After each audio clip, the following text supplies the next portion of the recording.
All right, here we are with another tarot deck. This is the Moon and Stars Tarot by Jane Wallace. Delve into the universe for insight and wisdom. It gives you just another perspective on the tarot deck. Loving that it has those keywords on the bottom. That's always helpful, especially for beginner readers. Let's see what the back of the deck says. With specially commissioned illustrations by Hannah Davies that are filled with powerful imagery inspired by the constellations, lunar cycles, planets, and night sky, the Moon and Stars Tarot will help you nurture your intuition and tap into messages sent from above, the earthly planes. The accompanying book provides interpretations for all the cards and several card spreads, which range from a card of the day to more complex layouts for deeper insight. Then it gives you the history on Jane Wallace and who she is, and Hannah Davies. This is from Sitco Books. It does. Oh, yes, it does. In the UK, it's $20, and in the US, it's $19.99. There's the ISBN number there. I want to say I got this deck at, like, maybe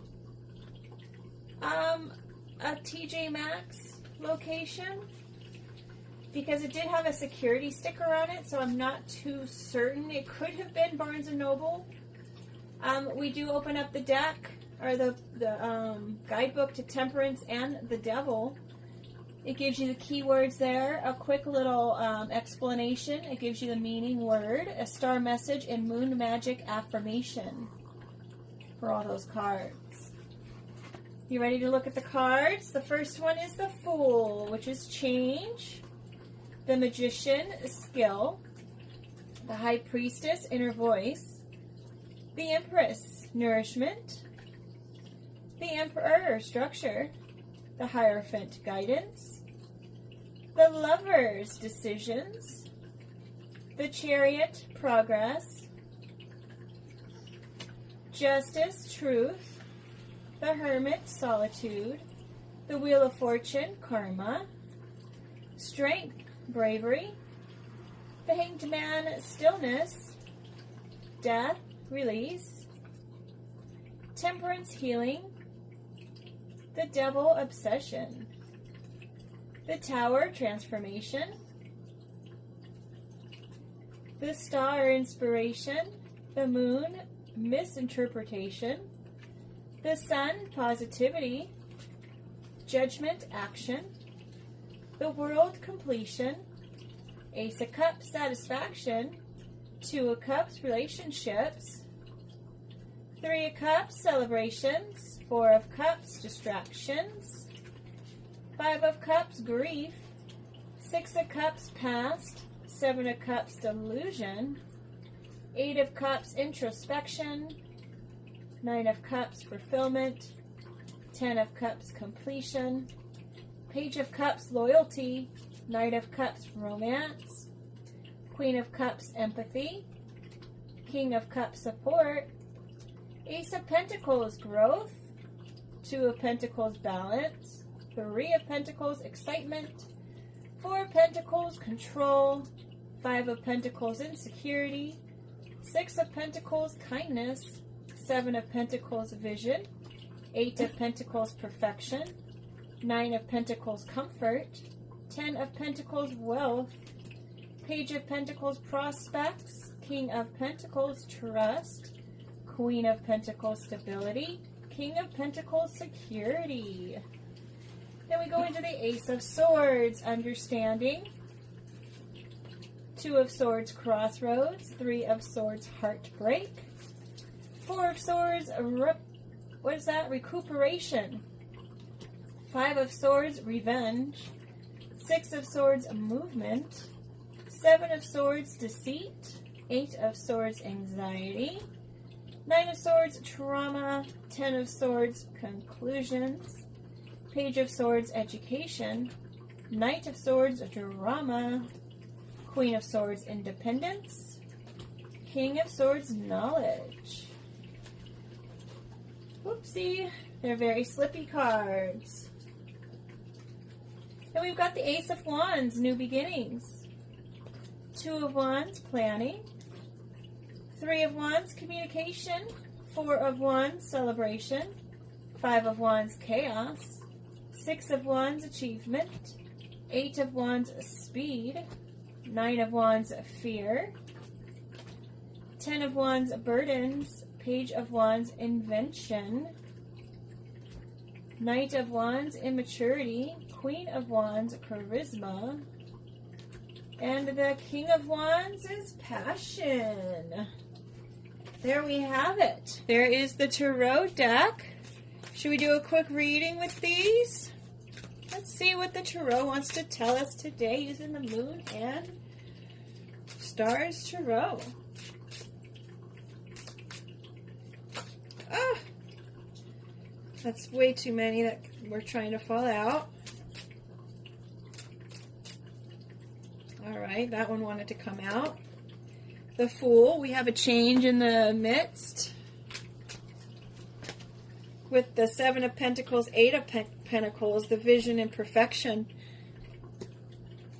Change of vision, perhaps.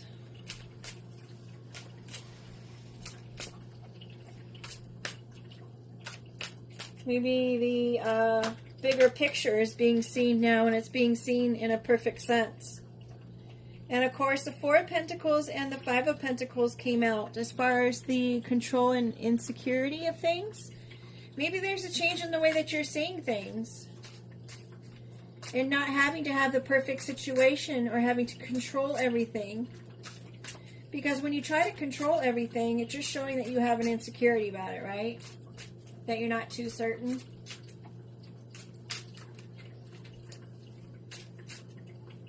So if you're coming from a perfectionistic vision point of things, that control, as I said, is going to cause insecurity. And the Two of Pentacles, that came in sideways, balance. When you have that kind of vision, it really does throw everything out of balance. It kind of sets it on its side. I find it interesting that with all the shuffling I'm doing, though, that we have most of the, well, we've got half of the pentacles out here. And I'm sure you can hear me shuffle, shuffle. So, whatever it is that you're trying to do, it's going to show, you're going to have some kind of bravery about it. Maybe you need to see things in a different way. Maybe you have to understand that you have to give up some of the control here. Feel a little insecure, maybe, by doing so. But just have the brave in your heart to know that that's what it is that you need to do.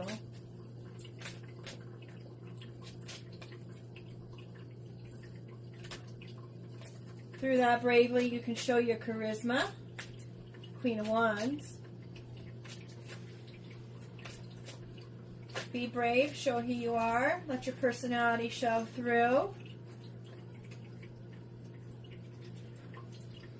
Or maybe there's someone else who sees you as a charismatic person.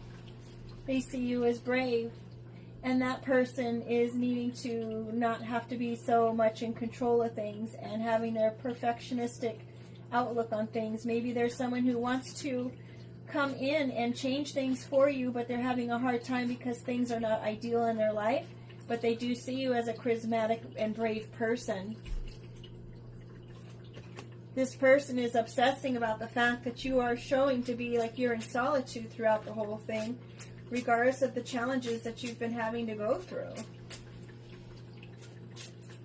So it's clear that someone else's perspective on you is changing at this point. Maybe they saw you as one thing and now they're realizing that, you know what? This person's got a great personality. They're very strong.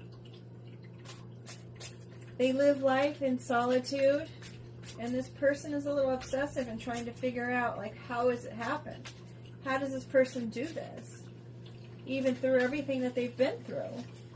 When in other situations, people just live in such insecurity and needing to control situations. It's just kind of a polar opposite here.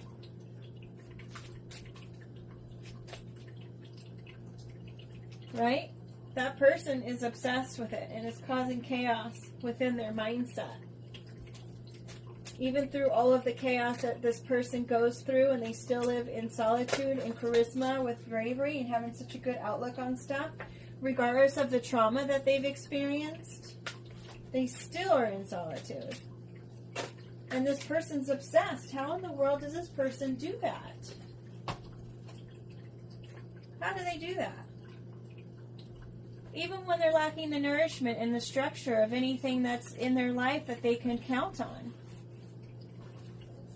This chaos and trauma is causing this lack of nourishment and structure. And since it came in on its side, literally, I picked it up and looked at it on its side, it's not complete malnourishment. It's not a complete loss of structure.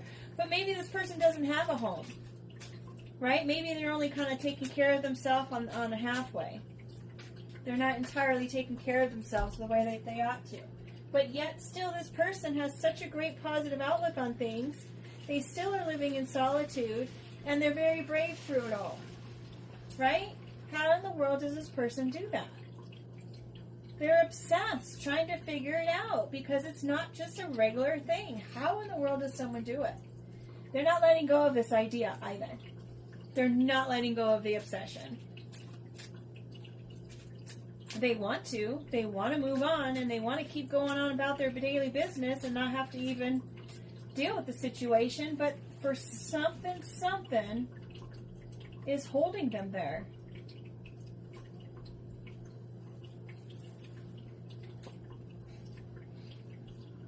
Completion comes in upside down. Situation with this person is not complete. It's not finished. They're not ready to let go. It's clearly an imbalance of souls, but they're refusing to let it go. They're still going to stay obsessed and trying to figure out what in the world, how does this person do it? How do they do it?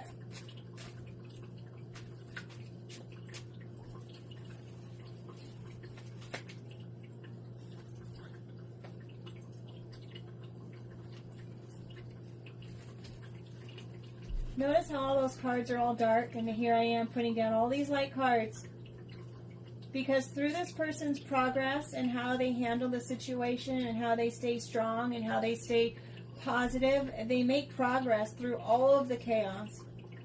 They find the truth. They allow the truth to come to the surface, and that is where their wealth and their healing is.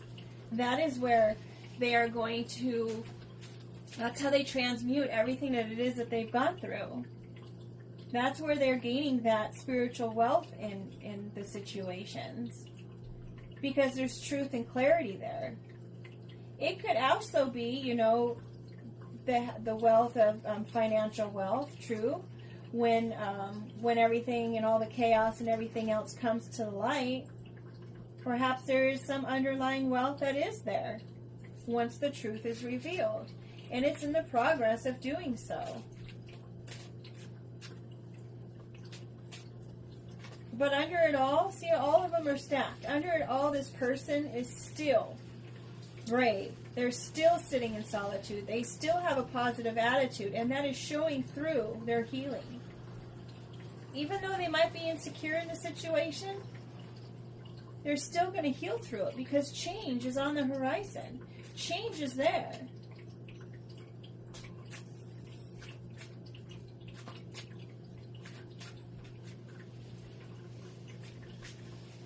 There's a death of a situation here where someone's going to come out of hermit mode. And it's all progressing towards the light and the truth. You gotta love it. And at that point, maybe the romance will happen. It's not going to be until that whole thing pans out that the romance is going to actually start coming out. After everything has run its course. Romance will show up for this Knight of Cups. Perhaps that is how, when he is seeing this person, he just recognizes all of these things that are such positive things within this other person, that they're going to say, you know what? I really like this person. I can see myself with this person. Or perhaps someone is just romanticizing the whole situation altogether. Maybe they like to live in a drama life, and they're just like, oh wow, you know, rose-colored glasses. Well, that took a turn. I think I'd like to go back to the other story, that the whole progression of everything is going to bring the truth and the wealth to the surface, and then it's going to all be by this guy or this person who's got a romantic heart, an old school kind of person who believes in romance and chivalry. And at the bottom of the deck, we've got transformation. Perhaps this person that has this controlled mindset where everything has to be perfect before they can go ahead and make any kind of changes. Perhaps all of that is going to transform this individual to be this person who isn't afraid of romance and is going to go ahead and go for the romance even though it's not an ideal situation. Perhaps that person is going to see the progress that this person that he is observing, or she is observing, going through all of this chaos and nightmare, to the fact that someone, yes, you can't be happy through chaos.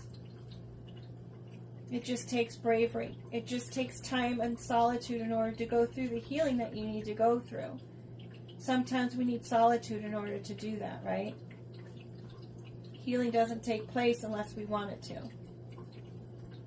It takes work, regardless of how vulnerable and insecure it makes us feel. Alright, you guys, we can be here all day and continue this storyline, but I wanted to say thank you so much for being here with me today. I hope that reading was nice for you. I hope it was helpful. Make it a great day. It's in our control to do so. Every moment counts. Take care.